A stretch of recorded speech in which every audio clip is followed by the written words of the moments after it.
आज भारताचा 79वा स्वातंत्र्य दिन संपूर्ण देशात मोठ्या उत्साहाचं वातावरण। सर्व शासकीय इमारती आणि इतर इमारतींवर आकर्षक विद्युत रोषणाई। स्वातंत्र्य दिनानिमित्त पंतप्रधान नरेंद्र मोदी आणि केंद्रीय गृहमंत्री अमित शाह यांनी देशवासियांना दिल्या शुभेच्छा। पंतप्रधान मोदी आज लाल किल्ल्यावर सलग 12व्यांदा तिरंगा फडकवणार। ऑपरेशन सिंदूर आणि अमेरिकेचा टॅरिफ बॉम्ब यावर मोदी काय बोलणार याकडे लक्ष। ऑपरेशन सिंदूरला आज 100 दिवस पूर्ण। देशातील 96 शहरांमधील 142 ठिकाणी लष्कर आणि निमलष्करी दलांचे बँड देशभक्तीपर गाणी वाजवणार।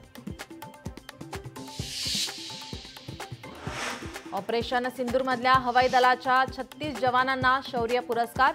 एकाला शौर्य चक्र, 9 जणांना वीर चक्र तर 26 जणांचा वायुसेना मेडलनं सन्मान। मुख्यमंत्री देवेंद्र फडणवीसांच्या हस्ते वर्षा निवासस्थानी होणार ध्वजारोहण। राज्यात स्वातंत्र्य दिनाचा उत्साह।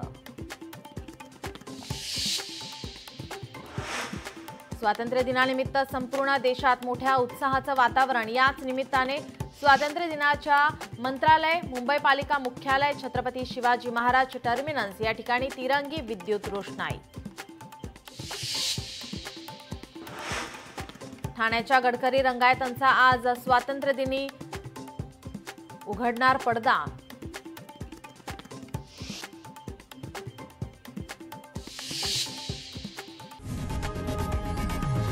लोकशाही मराठी ऐका, पहा, जागरूक रहा।